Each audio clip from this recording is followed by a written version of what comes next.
सबसे पहले शरद पूर्णिमा हमारा उत्सव आ रहा है। तो शरद ऋतु की अगवानी के लिए ये शरद पूर्णिमा उत्सव मनाया जाता है। आप देखते होंगे कि ठाकुर जी के अभी औलाई के दर्शन हो रहे हैं, सुंदर। ये औलाई के दर्शन शरद पूर्णिमा से एक दिन पहले तक मिलेंगे और अगले औलाई के दर्शन आपको श्री जी के अक्षय तीज जो कि 2025 में आएगी उस समय पर मिलेंगे, उसके बाद में अगले दिन से चौथ से। तो शरद पूर्णिमा से पहले श्री जी औलाई के दर्शन में दर्शन देते हैं। औलाई का मतलब कि ऊपरी वस्त्र जो है वो नहीं पहनेंगे, वो है वो औलाई के दर्शन। अब पहनते क्यों हैं कपड़े? वो इस तरह से है कि ऋतु परिवर्तन हो रहा है। जब मौसम में थोड़ी सी ठंडक आ रही है और ओस गिरनी शुरू हो गई, तो ओस के समय पर आपको कपड़े पहनने पड़ेंगे, नहीं तो आपका शरीर जो है वो उसमें परेशानी, बुखार या फिर कुछ ना कुछ सर्दी लगेगी आपको। तो इसलिए कवर्ड बॉडी के साथ में ठाकुर जी एक ढके हुए बैठक में ही बैठेंगे अब से। अब जितनी भी उनकी ठाकुर जी जहाँ जहाँ पर बैठेंगे, जैसे शरद में बैठ रहे हैं, उसके बाद में दीपावली आएगी, दीपावली के बाद में खिचड़ी उत्सव है और होली है, तब तक ठाकुर जी ढके हुए बैठक में विराजमान होंगे, क्योंकि ओस रहती है होली तक। उसके बाद में ठाकुर जी खुली में बैठेंगे। और रास की बात करें, रास जो शब्द है, रस रास एक ही बात है कि शरद ऋतु या फिर कोई सी भी ऋतु जहां पर कि शरीर में शक्ति का संचार हो रहा है, कहीं पर भी शक्ति रहेगी तो वहां पर मोशन शुरू होते हैं। और मोशन कुछ इस तरह का रहेगा कि पर्टिकुलर आप सर्कुलर मोशन जो होगा उसी को कंप्लीट मोशन भी कहा जाता है, कि जहां से शुरू किया वहीं पर ही आके खत्म किया और फिर वहीं से शुरू कर दिया। तो ये मोशंस जब हो रहे हैं तो मोशंस को आप एक चीज से और भी जोड़ सकते हो कि आनंद, कि जहां पर आनंद है वहां पर कोई भी चीज अपने आप हिलेगी। और मनुष्य के अंदर जब आनंद आएगा तो उस आनंद की अभिव्यक्ति के लिए उसका पहला रिस्पॉन्स होता है नाचना। वो नाचेगा। कभी भी जब आनंद की अनुभूति होगी तो वहां पर क्या करेगा, वो नाचना शुरू करेगा। और नाचना भी किस तरह से, एक पर्टिकुलर एक ऐसे मोशन में जो कि अपने आप में कभी खत्म ही नहीं हो रहा है। जहां से शुरू किया वहीं पर आए और फिर वहीं से ही शुरू, तो कहीं पर आपको उसका एंड नहीं मिलेगा। इस तरह का आनंद होना कैसा चाहिए, हर कोई चाहता है ना आनंद कैसा हो, कि चिरकालीन हो आनंद। तो इसीलिए गोल मोशन वहां पर रास का हुआ। अब आप इस चीज को एक पूरी सृष्टि के लेवल पे आप देखिए कि ये पृथ्वी सूर्य के चारों तरफ चक्कर लगा रही है, गोल घूम रही है। सूर्य एक आकाशगंगा में वो भी गोल घूम रहा है। आकाशगंगा जो गैलेक्सी है आपकी, वो भी इस ब्रह्मांड में गोल घूम रही है। और इस तरह से सैकड़ों ब्रह्मांड वो किसी एक एक्सिस के चारों तरफ घूम रहे हैं। और वो एक एक्सिस है क्या? वो एक एक्सिस है क्या कि जिसकी चारों तरफ ये सारी सृष्टियां जो है वो घूम रही हैं। एक सृष्टि नहीं, चराचर जितनी भी सृष्टि हैं वो सब घूम रही हैं। वो कौन है? उनके लिए यहाँ पे कह देते हैं कि अनंत कोटि ब्रह्मांड नायक श्री राधा वल्लभ लाल, जो कि सृष्टि के मध्य में विराजमान है और उनके चारों तरफ अलग अलग सृष्टियां जो है वो घूम रही हैं। अब उन्हीं सृष्टियों का स्वरूप आप यहाँ पर कह सकते हो सखी स्वरूप, कि वो उस पूरी की पूरी ब्रह्मांडों के ब्रह्मांड का एक छोटा सा मॉडल उन्होंने यमुना के कूल पर, यमुना के किनारे बीच में एक्सिस बन के, किसके कौन कौन, प्रिया प्रीतम एक्सिस हैं, और चारों तरफ सखियां जो है वो घूम रही हैं, उनके घूम रही हैं, नाच रही हैं, खूब जोर जोर से नाच रही हैं। इसी मॉडल को आप किसी फिजिक्स वाले से पूछोगे ना, तो वो आपको एक परमाणु में, एक एटम में तक दिखा देगा आपको ये मॉडल। एक छोटा सा एटम है और उसके अंदर न्यूट्रॉन, प्रोटॉन, इलेक्ट्रॉन जो है वो सब घूम रहे हैं एक दूसरे चारों तरफ।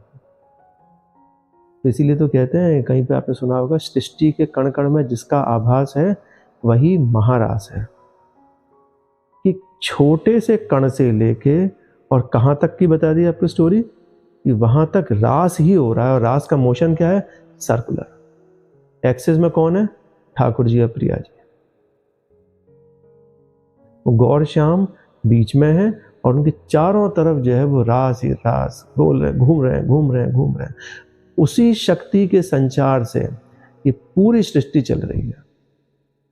पृथ्वी घूमनी बंद कर दे, सूरज घूमना बंद कर दे, आकाश गंगा घूमना बंद कर दे, क्या होगा, प्रलय आ जाएगी। उसका मतलब क्या है, प्रलय है, एनर्जी खत्म हो गई वहां पर। तो इसी को हरवंश महाप्रभु क्या कह देते हैं कि श्याम संग राधिका रास मंडल बनी।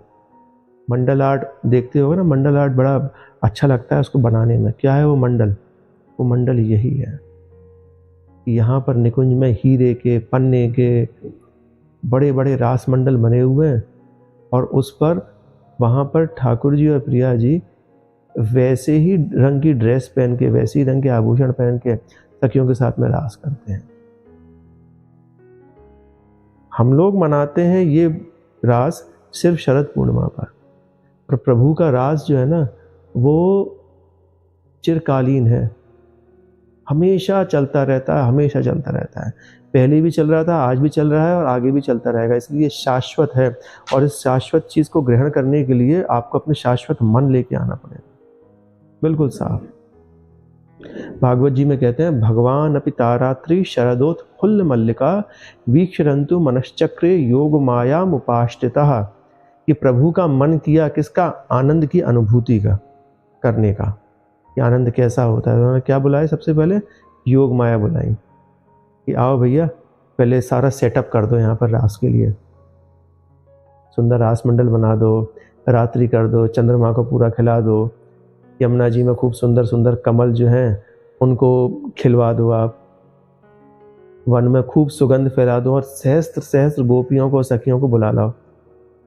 जब वो आए हैं, वो सब ये सारी चीजें, स्टेज एक बन गया, तब जाके रास जो है वो शुरू हुआ।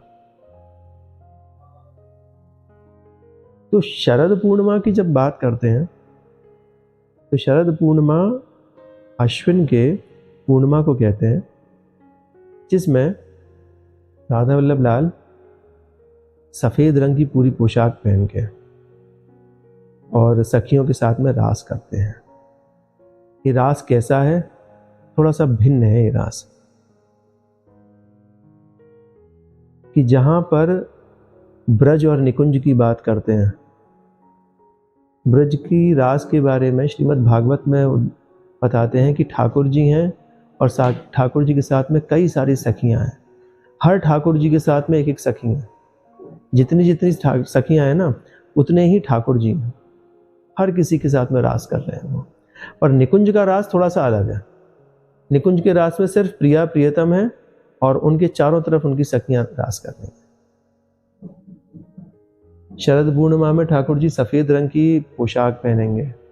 सफेद पोशाक क्यों पहन रहे हैं, कहीं पर नहीं लिखा हुआ है कि सफेद रंग की पोशाक पहनते हैं। हर जगह पे लिखा है कि पीतांबर रंग की पहनेंगे ठाकुर जी, प्रिया जी नीले रंग की पहनेंगे, पर यहाँ पर सब जगह पे देखने वृंदावन में सफेद रंग की बताएंगे। क्यों, कि प्रभु ने रास इतनी तेज किया है उन सखियों के साथ में, प्रिया जी के साथ में, कि जितने कलर थे वो उनके मूवमेंट से सारे के सारे आपस में मिल गए। और जब सारे रंग मिल जाते हैं तो कैसा रंग निकलता है, सफेद।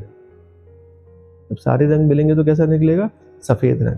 तो इस कारण से ठाकुर जी यहाँ पे शरद में सफेद रंग की पोशाक पहनेंगे।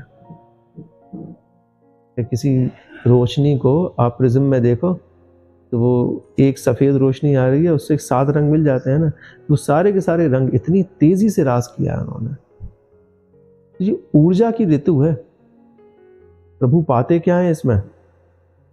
दूध पीते हैं, रबड़ी खाते हैं, खीर पीते हैं, और एक चंद्रकला बोलते हैं उसको, वो खाते हैं। वो बनती है आपकी मैदे की पूरी, मीठी पूरी, मैदे की पूरी बनाई और उसको मीठे बूरे में जो है लपेट दिया, वो चंद्रकला। राधा वल्लभ जी के मंदिर में 2 शरद उत्सव मनाए जाते हैं। एक शरद पूर्णिमा पर, एक मनाया जाता है दोज पर। पहली शरद पूर्णिमा पर ठाकुर जी सफ़ेद रंग के सारा श्रृंगार पहनेंगे। सफ़ेद मुकुट, सफ़ेद पोशाक, सफ़ेद श्रृंगार, सफ़ेद पायजेब, सब कुछ सफ़ेद ही सफ़ेद रहेगा। और उसमें विशेष श्रृंगार होता है कि सफ़ेद पाग भी पहनते हैं उस दिन ठाकुर जी, मुकुट भी पहनेंगे। सफ़ेद पाग जो बताते हैं, सफ़ेद पाग बताते हैं किसी कमी के बारे में। ये सफ़ेद पाग कब पहनी जाती है कि कोई कमी हो गई हो तब। तो शरद पूर्णिमा वाले दिन रास करते करते में हरवंश महाप्रभु को प्रिया जी अपना हाथ पकड़ के सदेह निकुंज में ले गई थी कि हे सखी, अब तुम्हारे बिना यहाँ पर मन नहीं लग रहा मेरे निकुंज में, तुम चलो मेरे साथ में। तो उस दिन हरवंश महाप्रभु का निकुंज प्रवेश का दिन है। इस कारण से ठाकुर जी उस दिन सफ़ेद पाग पहनते हैं। हालांकि वो रास चलता रहा, यहाँ पर और जो बाकी सखी वृंदावन में विराजमान थी, श्री ललिता सखी के अवतार श्री हरदास जी, विशाखा सखी के अवतार श्री हरिराम व्यास जी, उन्होंने उस रास को बंद नहीं होने लगा। हाँ, ये ज़रूर है कि कमी थोड़ी सी महसूस हुई कि प्रिया जी की या सखी प्रिया जी के साथ में चली गई, हम लोगों के साथ में नहीं है। इस कारण से ठाकुर जी उस दिन सफ़ेद पाग धारण करेंगे। उत्सव रुकता नहीं है, ये नित्य विहार का उत्सव है। शरद उत्सव नित्य मनाया जाता है।